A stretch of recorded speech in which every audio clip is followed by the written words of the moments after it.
प्रश्न यहाँ यह भी उठता है कि आखिर सीमा अगर सचिन से प्यार करती थी तो वो भारतीय सेना के जवानों को फ्रेंड रिक्वेस्ट फेसबुक पर क्यों भेज रही थी।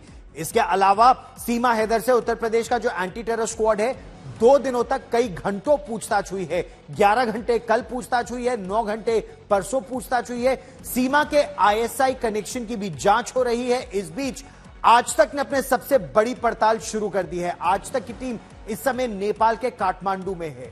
आज तक संवाददाता समर्थ श्रीवास्तव उस होटल जा पहुंचे जहां सीमा और सचिन 7 दिनों तक ठहरे थे और उन्होंने अपना गलत नाम वहां दिखाया।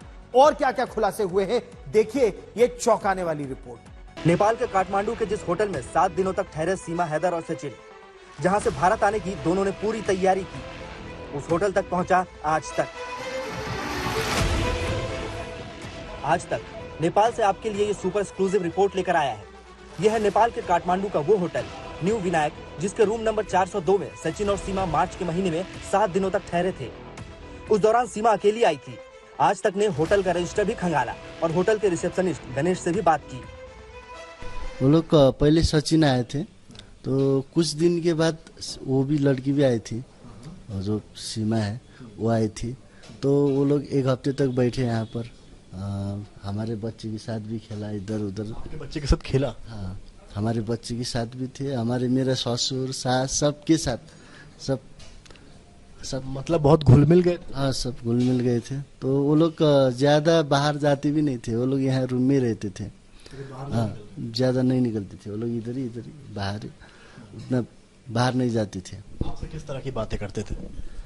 हमारे साथ तो ठीक ही थे, ऐसे कुछ प्रॉब्लम कुछ नहीं थे सर। क्या चर्चा होती थी आम? ऐसा कुछ चर्चा ऐसा कुछ नहीं था सर। वो लोग आते थे और थोड़ा थोड़ा बात होती थी, कहाँ से आया। कभी बोलते थे पशुपति गए, कभी स्वयं घूमने के लिए गए। इस दौरान ये चौंकाने वाली बात सामने आई कि सचिन मीणा ने होटल में अपना और सीमा का नाम गलत लिखवाया। यही वजह है कि दोनों के इस होटल में ठहरने के बावजूद उनके नाम इस रजिस्टर में नहीं है। वहीं उन्होंने होटल में कोई पहचान पत्र भी जमा नहीं किया। ये बताइए जरा, क्या इस रजिस्टर में आपने आई नोट किया था आए थे जब? हाँ, मैंने नाम तो किया था सर, लेकिन अभी यहाँ नहीं मिल रहा है। नहीं मिल रहा है? शायद वो लोग ने फेक नाम भी दिए होंगे। क्या किसी और नाम से? नेपाली डेट के हिसाब से जो किया था, तो अभी यहाँ पर नहीं मिल रहा है। मैंने ये तो किया था, लेकिन कौन सी नाम दिया वो मेरे को आइडिया नहीं है। मतलब आपको लगता है कि सचिन और सीमा ने नाम बदलकर होटल में कमरा लिया? हाँ, ऐसा ही लग रहा है सर मेरे को। नहीं तो यहाँ पर होना चाहिए था वो लोग का सीमा। हमारा जितना भी कस्टमर आते हैं, एक बात मैं बता दूं दर्शकों को, यहाँ पर ये रजिस्टर जो है, इसको हम पड़ताल इसकी हमने करी और हम लोगों ने 5 से 6 से 8 पन्ने खंगाल डाले। नामों से सीमा या सचिन किसी का नाम मिले, कहीं दिखे, पर इन किसी भी नामों में हमें सचिन और सीमा नजर नहीं आए। इसका साफ मतलब था कि जिस मार्च के महीने में यहाँ पर आए थे, जो कि फागुन लगता है नेपाल के भाषा में, नेपाल के देश में, तब इन्होंने जानबूझकर नाम गलत लिखवाया था। इसका मतलब कि कुछ तो था, वरना अगर एक खाली प्रेमी जोड़े होते, कुछ समय साथ में व्यतीत करना होता, तो नाम अलग लिखवाने की क्या जरूरत थी, ये एक बड़ा सवाल है। होटल रिसेप्शनिस्ट के मुताबिक वो होटल में आने वालों की आईडी नहीं लेते, महज लोगों का नाम, जहां से वो आए हैं और फोन नंबर दर्ज कराते हैं। काठमांडू के कई होटल ऐसा ही करते हैं। इसी का फायदा उठाकर सचिन और सीमा ने होटल में अपना असली नाम नहीं लिखवाया। आपने खबरें देखी होंगी, अब पता चला होगा आपको कि कौन थे पाकिस्तानी। जब बाद में हमको पता चला कि वो लोग सीमा और ये थे, तो उससे पहले हमको मालूम ही नहीं था कि वो लोग ऐसा ये करके। सचिन जब आया था या सीमा जब आई थी, तो क्या बताया था उन लोगों ने, वो कौन है क्या? वो लोग ने कुछ नहीं बताया था। जब फर्स्ट टाइम सचिन आए थे, सचिन ने बोला कि मेरी बीवी भी आने वाली है, तो ठीक है, फिर उनको हमने रूम में रख लिया। फिर कुछ टाइम के बाद सचिन भी आए, सॉरी उनकी सीमा भी आए। सीमा आने के बाद वो लोग 1 हफ्ते तक यहाँ पर रुके। तो रुकने के बाद फिर कुछ टाइम के लिए वो लोग गायब हो गए। सीमा और सचिन का दावा है कि वो 13 मई को भारत आए, लेकिन होटल के मुताबिक सचिन मार्च के महीने में ही 1 हफ्ते बाद लौटा और फिर कुछ दिनों बाद सीमा अपने बच्चों को लेकर आई, लेकिन इस बार वो होटल में नहीं रुके। पोखरा में एक पार्क में ठहरे और फिर वहीं से बस पकड़कर भारत चले आए। यानी सीमा और सचिन मार्च में ही भारत आ चुके थे। बच्चे लेके आने के टाइम में वो लोग डायरेक्ट बस पार्क में आए, बस पार्क से वो लोग पोखरा से इंडिया। मतलब जब दूसरी बार ये लोग आए तो भागने वाली मुद्रा में थे, जल्दबाजी में थे। जल्दीबाजी में मतलब उस सचिन ने पहले मेरे को कॉल किया था, तो उन्होंने बोला मेरा बीवी आ रही है, तो मेरे से आगे अगर आ गई तो वहाँ पे रख देना है, ठीक है, मैं अभी कस्टमर आएंगे तो रखेंगे ऐसा। फिर बाद में मैंने फ़ोन आने के बाद जो टैक्सी वाले थे, टैक्सी को उन्होंने फ़ोन दे दिया, तो टैक्सी वाला ने मेरे को बोला कि नहीं ठीक है वो लोग यहाँ से जा रहे हैं। तो बाद टैक्सी वाला आपको जानने वाला था? डायरेक्ट मैंने उसके बाद तो न्यूज़ में दिखा डायरेक्ट। आज तक उस कमरा नंबर 204 में भी पहुंचा जहां सचिन और सीमा मार्च के महीने में रुके थे। ये कमरा काफी छोटा है। इसका किराया करीब 500 रुपए हर दिन के हिसाब से है। कमरे में एक शीशा, एक छोटा सा डबल बेड है। गणेश ने कहा कि दोनों ने शादी उसी कमरे में कर ली, जैसा कि रील में देखने को मिलता है। सीमा और सचिन गणेश के परिवार के साथ ही घुल मिल गए। उसे जरा भी शक नहीं हुआ कि सीमा पाकिस्तानी है। समर्थ श्रीवास्तव, काठमांडू, आज तक। तो बहुत ही सोची समझी साजिश के तहत दोनों काठमांडू में मिले, पहले साथ रहे, फिर सीमा वही दुबई शारजा के रास्ते पाकिस्तान पहुंची, दूसरी बार आई, अपने बच्चों को लेकर आई और सीधे पोखरा से भारत में प्रवेश किया, नेपाल से भारत में प्रवेश किया। लेकिन इन सब की तैयारियां कहां हुई, डॉक्यूमेंट्स कहां बने?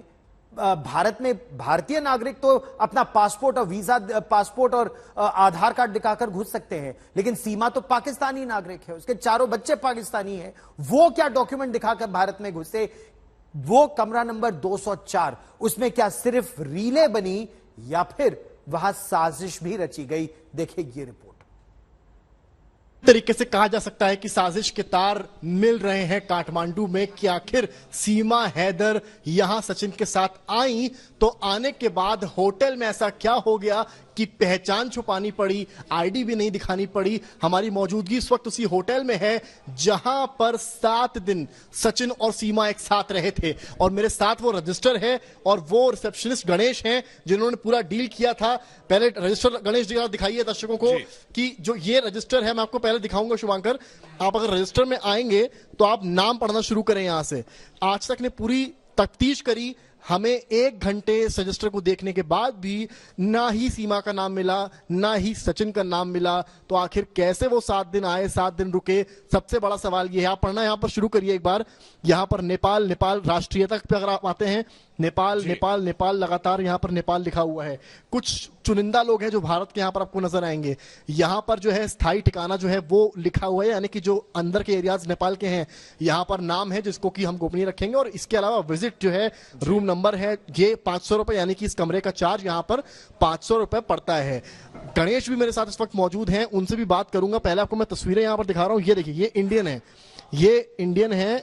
शिवांक कोई आए थे, तो ये इंडियन थे, इनकी राष्ट्रीयता यहाँ पर लिखी है। एंट्री जो है वहां वो भी फेक है। पूरा रजिस्टर एक बार जरा हमारे दर्शकों को आप ये बताइए कि क्या जो नेपाल के होटल में वो लोग ठहरे थे वहां पर सीमा सचिन के नाम से ठहरे थे या नाम बदल दिया गया था? ये सवाल सीधा मैं लेता हूं इनसे गणेश, क्योंकि ये उस वक्त मौजूद थे जिस वक्त सचिन आया था एंट्री कराने के लिए। गणेश, आज तक पर आप मौजूद हैं, दर्शकों को बताइए, जब सचिन और सीमा हैदर आए तब उन्होंने क्या नाम लिखवाया था और क्या आईडी दी थी? उन्होंने सर मेरे को नाम लिखवाया था यहाँ पर। वो जो सचिन अकेले आए थे पहले, तो उन्होंने नाम लिखवाया, लेकिन वो सचिन करके उन्होंने नहीं लिखवाया, कुछ और दूसरे नाम से। तो सीमा तो दूसरे दिन आई थी। सीमा दूसरे दिन आई थी? सीमा वो सचिन पहले आए, रूम बुक करवाए, तो मेरी बीवी आने वाली है बोले, तो उसके बाद उन्होंने दूसरे दिन आया, तो वो लोग चले गए रूम में। तो हमको लगा कि वो लोग घूमने के लिए आया है, टेम्पल वगैरह। तो आपने पहचान पत्र आईडी ली? नहीं, हम लोग ने आईडी नहीं ली सर, आईडी नहीं ली। उनका बस सिर्फ एंट्री नाम किया है। वो लोग बस क्यों? टूरिस्ट लोग ज्यादा से ज्यादा लोग हमारे पास घूमने के लिए आते। ऊपर चलते हैं, आप पहले उस रूम में लेकर चलिए। रिसेप्शनिस्ट भी चल रहे हैं और हम दिखाएंगे उस कमरे से चलकर कि आखिर क्या था और कैसे 7 दिन वो यहां रहे। और सबसे बड़ी बात यह है, जैसा कि रिसेप्शनिस्ट बता रहे हैं, कि वो हार्डली ही कभी इस यहां से बाहर निकलते थे। और ये जो तस्वीर मैं आपको दिखा रहा हूं, इस जगह की 1-2 रील्स भी हैं जो इस वक्त आज तक के पास हैं, जहां ही दोनों लोगों ने ये रील्स बनाई थी। इसके अलावा 204 रूम नंबर है, हम वो भी आपको यहां पर ही, यही वो रूम नंबर है, यही वो कमरा है जहां पर ये लोग रुके थे। वैसा ही कमरा आपको मैं दिखाऊंगा और साइज आपको दिखाऊंगा किस साइज के वो कमरे हैं जहां पर सचिन और सीमा रुके थे। और ये तस्वीरें आप लगातार उस होटल की देख रहे हैं जहां पर सचिन और सीमा आए थे। और ये देखिए आप, अब ये गेट हम खुलवा रहे हैं और इसी कमरे में अगली तस्वीर आप देखिएगा, ठीक ऐसा ही कमरा जहां सचिन और सीमा थे। आप अंदर आते हैं, ये वो कमरा जहां एक छोटा सा डबल बेड पड़ा हुआ है, एक शीशा पड़ा हुआ है और कुछ रील्स वीडियोस जो वायरल हुए उसमें इसी कमरे में सिंदूर सचिन सीमा हैदर को लगाते हुए नजर आते हैं। इस पर भी सवाल करूंगा, जो रील्स वगैरह हैं उसके बारे में आप क्या कहेंगे? हाँ, रील्स आपके होटल्स के ही हैं सारे रील्स, नाम देखिए। सब यही का है सर। जो ये अभी जो मिरर दिख रही है, वो लोग ने सिंदूर डाले थे यहाँ पर, तो सब यहाँ का ही रूम का है। कभी आपको शक नहीं हुआ जब आपको बाद में पता चला कि पाकिस्तानी महिला है? नहीं, उतना आइडिया ही नहीं था सर। हमको लगा कि वो लोग बॉयफ्रेंड गर्लफ्रेंड है, शायद घूमने के लिए आए होंगे। तो ऐसे नहीं, और समर्थ एक सवाल ये भी खड़ा होता है कि 7 दिन तक इनके होटल में कोई रहता है और इन्होंने उससे उसका आईडी कार्ड तक नहीं माना। आनंद फानन में भागना क्यों पड़ा उनको? उनको मालूम नहीं पड़ा सर क्यों, किसके लिए सर? नहीं, ये इनको जाना क्यों पड़ा? क्या हुआ था? टैक्सी वाला फोन?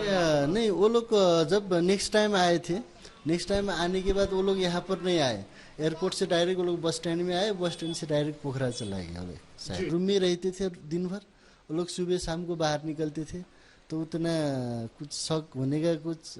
मंदिर वगैरह भी जाते थे? मंदिर शायद जाते थे होंगे, लेकिन उतना आइडिया नहीं सर। वो बाहर निकलेगा तो कहाँ जाएंगे, तो उतना नेपाल में और कहाँ कहाँ घूमने का शौक था? कहाँ मन था उनका जाने का? वो लोग का सीमा ने कभी जिक्र किया? नहीं, ऐसा कुछ नहीं बोले। नहीं, वो लोग बस घूमने के लिए आए बोले, तो वो लोग शादीशुदा है बोले।